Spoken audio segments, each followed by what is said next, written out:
How to install N8N on your PC for free. In this video, I'll show you how to install N8N on your PC for free without paying for hosting or premium tools. Start by installing Node.js from its official website. It's completely free and works on Windows, Mac, and Linux. This installation will also give you npm, which you'll use to install N8N. Once installed, open your terminal and command prompt. With one simple command, you can install N8N directly to your computer. It won't cost anything, and the setup is very lightweight.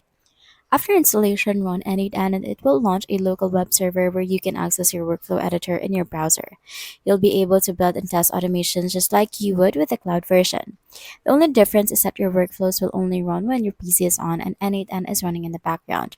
To make N8N run continuously, consider using tools like PM2, or Windows Task Scheduler, depending on your operating system.